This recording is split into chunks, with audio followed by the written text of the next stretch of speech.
இன்னைக்கு நம்ம பார்க்க போற பழமொழி அடியாத மாடு படியாது.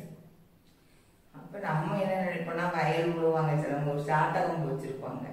சாட்டகம்பு மாடு வண்டியில போகும்போதும் அந்த வண்டி ஓட்டுறவங்க எப்பவுமே கையில ஒரு சாட்டகம் வச்சிருப்பாங்க. வச்சுதான் அதை அடிப்பாங்க, இதை வச்சு குத்துவாங்க. அதில் ஒரு ஆணி மாதிரி இருப்பாங்க, வச்சுலாம் குத்தி சிலவங்க கொடுமைலாம் படுத்துறது உண்டு. அப்ப நம்ம என்ன அதை அடிச்சாதான் வண்டி ஓட்டும், வேகமா போகும். தெரியுமா, வண்டி அடிச்சாங்கன்னா கொஞ்சம் வேகமா போகும். அவன் அது முடியாம மெதுவாக நடந்து போகும் இழுத்துட்டு. சில நேரம் பாரம்லாம் வச்சிருப்பாங்க, வச்சாலே இவங்க என்ன செய்வாங்க, சாட்டையை வச்சு அடிப்பாங்க. அடிச்சுலாம் போறத பார்த்துருக்கோம்.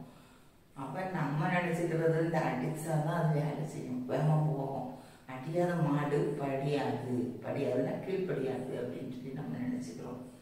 ஆனா இதுக்கு உண்மையான பொருள் இது கிடையாது. என்னன்னா, இதுக்கு என்ன பண்ணா, அடியாதுன்னா நம்ம மாடுகள் பார்த்தா மாடுகள்ல பசுமாட்டை விட்டுருவாங்க. ஏன்னா அது ரொம்ப எங்கேயும் போகாது, வீட்டுலதான் பழங்காலத்துலதான் வீட்டுல வச்சு வயல்ல உள்ள இந்த வைக்கோல்லாம் இருக்கும், அதை போட்டு தீவிரமா போட்டு இல்ல புல்ல அறுத்துட்டு வந்து போடுவாங்க. அதை மேய்ச்சலுக்குலாம் விட மாட்டாங்க. அது வீட்டுக்குள்ளேயே மாட்டு தொழுவத்துல இருக்கும். குட்டி போட்டுனா பால் தரும், அப்படி அங்கேயே இருக்கிறதுனால அதுக்கு ஒண்ணுமே, அதுக்கு வேற வேலைகள்லாம் கிடையாது. அதனால அந்த மாட்டுக்கு லாடம் அடிக்க மாட்டாங்க காலில். ஆனா காளை மாடுகள் வீட்டுல அப்ப வளர்க்கும் போது 2 காலை இருக்கும், அல்ல சிலர் 4 காலை கூட வச்சுப்பாங்க. அது எதுக்குன்னா, சில காளைகள் அப்படி நல்ல உயரமா ரொம்ப கம்பீரமா இருக்கும். அந்த காளைகள் வண்டி மாட்டு வண்டிக்கு எல்லாம் 2 இதை பூட்டி 2 காலையும் பூட்டி மாட்டு வண்டியில தான் பாரம் ஏத்திட்டு போவாங்க. நெல் பாரம்லாம் அப்ப ஏத்திட்டு போவாங்க. கடைக்கெல்லாம் கொண்டு போறது, நெல்லோ எல்லா பாரமும் அந்த காலத்துல. இப்ப மாதிரிலாம் வண்டிகள்லாம் கிடையாது, வண்டி வாகனங்கள் சுமக்கிறதுக்கெல்லாம் சுமடு போடுறது. அதனால அதுக்கு பயன்படும். இன்னொன்னு உழுறதுக்கு, வயல் உழுறதுக்கும் இந்த காலையில பயன்படும். அப்ப இந்த மாடு ரோட்ல நடக்கும் போதும் வண்டி இழுக்கும் போது அதால வேகமா போக முடியாது. காலில் லாடம் அடிக்கலைன்னா வேகமா போக முடியாது.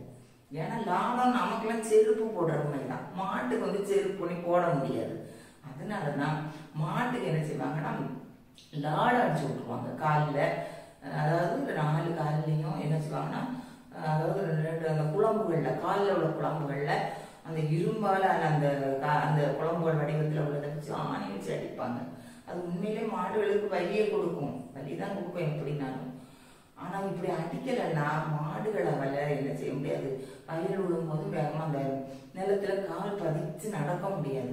இன்னொன்று ரோட்ல வண்டி ஓட்டுற மாடுகளும் அதுகளால வேகமா நடக்கவே முடியாது. அந்த லாடம் அடிக்கலாம், லாடம் அடிச்சாதான் அதுகளால நல்லா கால்களை ஊந்தி நடக்க முடியும். நல்ல படியாது, அவங்களோட அவங்க வேலை எதுவுமே செய்ய முடியாது. அதனாலதான் இப்படி ஒரு பழமொழி எப்படின்னா, அடியாத மாடு படியாது. அடியாதனா கால்களுக்கு லாடம் அடிக்காத மாடு படியவே படியாது, வேலை செய்ய முடியாது. அதனால கீழ்ப்படிந்து அது செய்யாது.